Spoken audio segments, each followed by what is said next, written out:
हरे कृष्णा, जय जय श्री राधे। प्यारे मित्रों, स्वागत है आप सभी का आपके प्यारे यूट्यूब चैनल श्री राधे पर। तो फ्रेंड्स, कैसे हैं आप सब? आई होप आप सब बहुत अच्छे और स्वस्थ होंगे।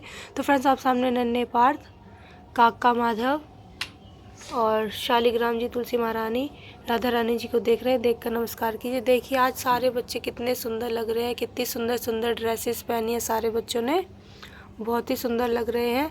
देखिए, हमारे शालिग्राम जी भी बहुत सुंदर लग रहे हैं। हमारे नन्हे पार्थ भी बहुत सुंदर लग रहे हैं।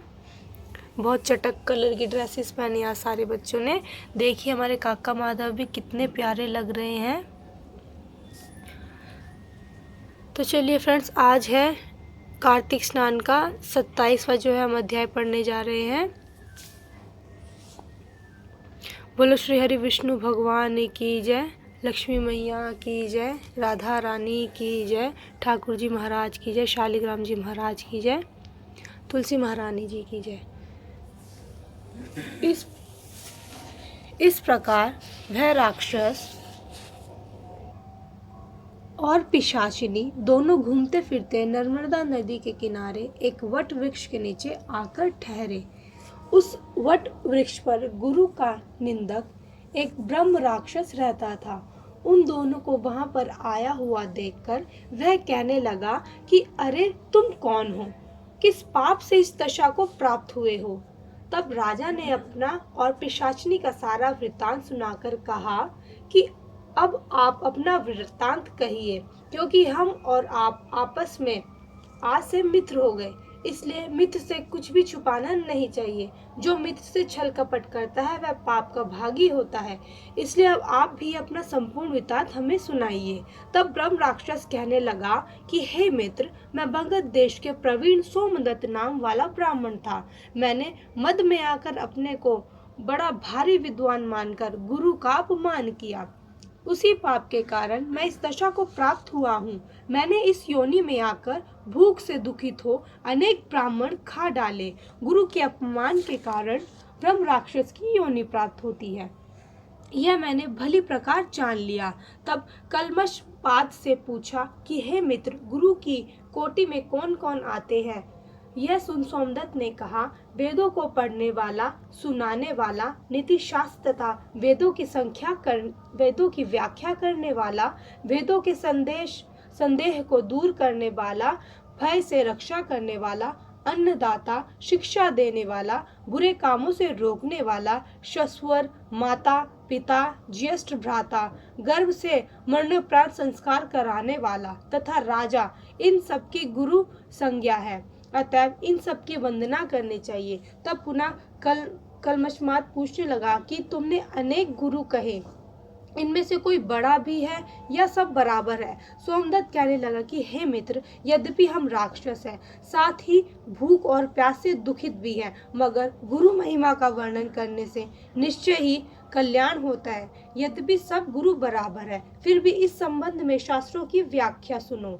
वेद तथा मंत्रों का उपदेश करने वाला, धर्मशास्त्र तथा पुराणों की व्याख्या व उपदेश करने वाला, ये विशेष गुरु है। इनमें से प्रमुख गुरु वह है जो देव पूजन करावे, देव पूजा का फल बतलावे अथवा गुप्त मंत्र का उपदेश दे। हमने गौतम ऋषि से धर्म, अर्थ, काम और मोक्ष के देने वाले सब पुराण सुने हैं। एक समय मैं महादेव जी का पूजन कर रहा था। उसी समय श्री गौतम जी वहां पर आ गए। मैंने खड़े होकर उनको प्रणाम किया, वरन पूजा में ही लगा रहा। तब महादेव जी ने हमको गुरु का अपमान करने के दोष में ब्रह्म राक्षस बना दिया। उसी पाप के कारण मेरा अंतःकरण जला जाता है। ना जाने इस दुख से कब मुक्ति मिलेगी। सूत जी कहते हैं, ऋषियों, इस प्रकार गुरु महिमा का वर्णन करने से उनके सब पाप नष्ट हो गए। इतने में उन्होंने दूर से आते हुए गर्ग मुनि को देखा तो दोनों राक्षस तथा पिशाचिनी अपने दोनों हाथ उठाकर उनकी ओर भागे कि हमारा भोजन आ गया। परंतु फिर गर्गज के कहे हुए वचनों को याद करके उनके निकट जाकर दूर से ही पिशाचिनी कहने लगी, हे महात्मन, आपको नमस्कार है। हमने कितने ही ब्राह्मण खा डाले, परंतु आप महादेव जी के नाम से सुरक्षित है। तब गर्ग मुनि ने तुलसी दल युक्त गंगा जल से उनका अभिषेक किया। अभिषेक होते ही वे राक्षस देह से मुक्त देवपुर हो गए। पुत्र युक्त ब्राह्मणी और सोमदत्त विष्णु शंकर चक्र गदा पद्मधारी होकर गर्ग जी की स्तुति करते हुए ब्रह्मलोक को चले गए और कल्मषपात अपने रूप को प्राप्त होकर सोच में पड़ गया। उसको इस प्रकार सोच में पड़े देखकर गुप्त रूप सरस्वती बोली, हे राजन, तुम सोच में मत पड़ो। राज्य सुख भोगने के बाद अंत में भी विष्णु लोक को प्राप्त हो जाओगे। इन वचनों को सुनकर राजा आनंदित हो गया। तत्पश्चात उसने अपने गुरु का स्मरण किया और गर्ग ऋषि को प्रणाम करके श्री गंगा की स्तुति की। फिर विष्णु का स्मरण करता हुआ काशी को चला गया। 6 मास तक काशी जी और विश्वेश्वर महादेव जी के दर्शन करता हुआ अति आनंद के साथ अपने राज्य में आया। तब गुरु ने उसका अभिषेक किया। तत्पश्चात अनेक भोगों को भोग कर अंतकाल में मोक्ष को प्राप्त हुआ। सूत जी ऋषियों से कहते हैं, इनमें से आश्चर्य जैसी कोई बात नहीं। भगवान का गुणगान करने तथा काशी के सेवन से मनुष्य को अश्वमेव मोक्ष प्राप्त हो जाता है। गंगा के स्नान से मनुष्य को करोड़ों जन के पाप दूर हो जाते हैं। इस प्रकार कार्तिक महात्म्य का 27वां अध्याय समाप्त हुआ। तो फ्रेंड्स, बहुत ही ज्ञानवर्धक अध्याय था। गुरु की इसमें महिमा बताई हुई है कि आप किस किस को अपना गुरु मान सकते हैं।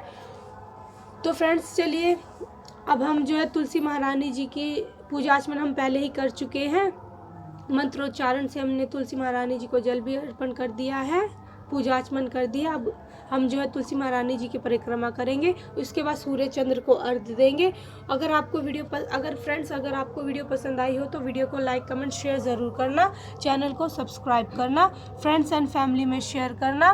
तो चलिए फ्रेंड्स, मिलते हैं नेक्स्ट वीडियो में। तब तक के लिए हरे कृष्णा, जय जय श्री राधे।